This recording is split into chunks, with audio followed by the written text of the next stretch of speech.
जय हिंद साथियों, the freedom में आपका स्वागत है। मैं सुधीर।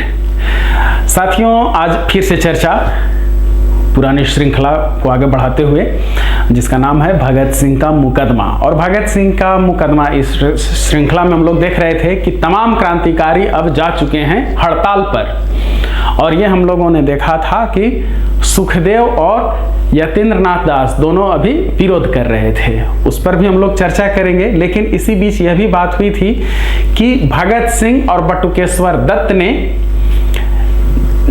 होम मेंबर को चिट्ठी एक लिखी थी। भगत सिंह और बटुकेश्वर दत्त ने 14 जुलाई 1929 को वो चिट्ठी लिखी थी और उसमें अपनी मांगों को रखा था। हम लोग देख लेते हैं कि आखिर ये भूख हड़ताल जो कर रहे थे ये लोग तो किस लिए कर रहे थे। और अब ये जो चिट्ठी लिखी गई है, अब सभी साथियों से परामर्श करके चिट्ठी लिखी गई है, तो इसमें थोड़ा सा विस्तार से सारी बातें हैं। हम लोग देखते हैं कि भगत सिंह और बटुकेश्वर दत्त ने क्या मांग रखी थी, ये जान लेना बहुत जरूरी है। और ये एक ऐतिहासिक दस्तावेज है जिसे हमें जानना चाहिए कि क्रांतिकारी किस तरह से ब्रिटिश सरकार से जेल में रह करके भी लड़ाई कर रहे थे, उन्हें एक्सपोज कर रहे थे। तो अब हम लोग देखते हैं वो चिट्ठी कि उसमें लिखा क्या। होम मेंबर भारत सरकार हमें यानी भगत सिंह और बीके दत्त 12 जून 1929 को दिल्ली के असेंबली बम केस में आजीवन कारावास का दंड सुनाया गया। जब तक हम दिल्ली जेल में हवालाती कैदी यानी अंडर ट्रायल रहे, हमारे साथ बड़ा अच्छा सलूक किया गया। पर जब से उस जेल से हमारी तब्दीली मियांवाली और लाहौर सेंट्रल जेल में हुई, तब से हमारे साथ इखलाकी कैदियों जैसा सलूक किया जा रहा है।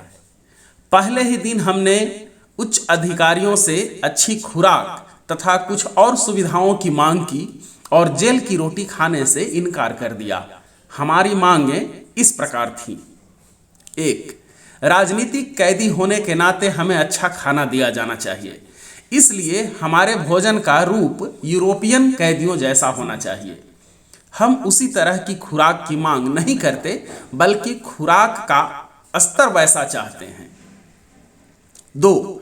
हमें मशक्कत के नाम पर जेलों में सम्मानहीन काम करने के लिए बाध्य नहीं किया जाना चाहिए। 3.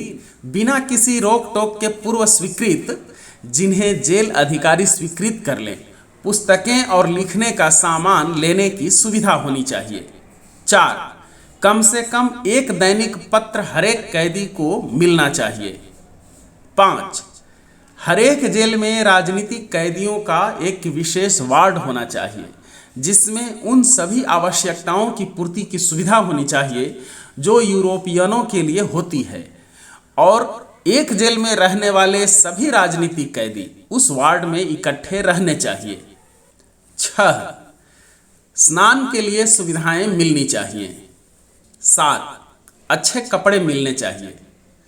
हमारी ये मांगें पूर्णतया उचित हैं, पर जेल अधिकारियों ने हमें एक दिन कहा कि उच्च अधिकारियों ने हमारी मांगें मानने से इनकार कर दिया है। इससे भी अधिक यह कि जबरदस्ती खाना देने वाले हमारे साथ बड़ा बुरा सलूक करते हैं। 11 जून 1929 को भगत सिंह जबरदस्ती खाना देने के 15 मिनट बाद तक पूरी तरह बेसुध पड़े रहे। अतः हम यह निवेदन करते हैं कि बिना किसी ढील के यह दुर्व्यवहार बंद किया जाना चाहिए। इसके साथ ही हमें यूपी जेल कमेटी में पंडित जगत नारायण और खान बहादुर हाफिज हिदायत हुसैन की सिफारिश की तरफ इशारा करने की आज्ञा दी जाए। उन्होंने यह सिफारिश की है कि राजनीतिक कैदियों के साथ अच्छी क्लास के कैदियों जैसा सलूक किया जाना चाहिए। हम आपसे प्रार्थना करते हैं कि हमारी मांगों की ओर ध्यान दिया जाए। आपके भगत सिंह और बीके दत्त। तो ये वो पत्र है जिसे होम मेंबर को लिखा था भगत सिंह और बटुकेश्वर दत्त ने। इससे ये उम्मीद हम करते हैं कि आप लोग समझ गए होंगे कि किन मांगों को लेकर के ये अनशन कर रहे थे, भूख हड़ताल की जा रही थी। ये सिर्फ चाहते थे कि हमें राजनीतिक बंदियों जैसा हमारे साथ बर्ताव हो, जो राजनीतिक बंदियों को सहूलियत दी जाती थी जेल में, वह हमें भी मिले। और इसी मांग को लेकर के ये लड़ाई, ये कह सकते हैं कि मानवीय गरिमा की लड़ाई थी। ये बताना चाहते थे कि हम हिंदुस्तानी हैं तो ऐसा मतलब नहीं है कि हम तुच्छ हैं, तुम्हारे यहाँ के यूरोपीय कैदियों को अगर बढ़िया सुविधा मिल सकती है, जेल में जो सुविधा मिलनी चाहिए एक इंसान को, उस इंसान के हैसियत से उन्हें जब मिल सकती है तो वो सुविधाएं हमें भी मिलनी चाहिए।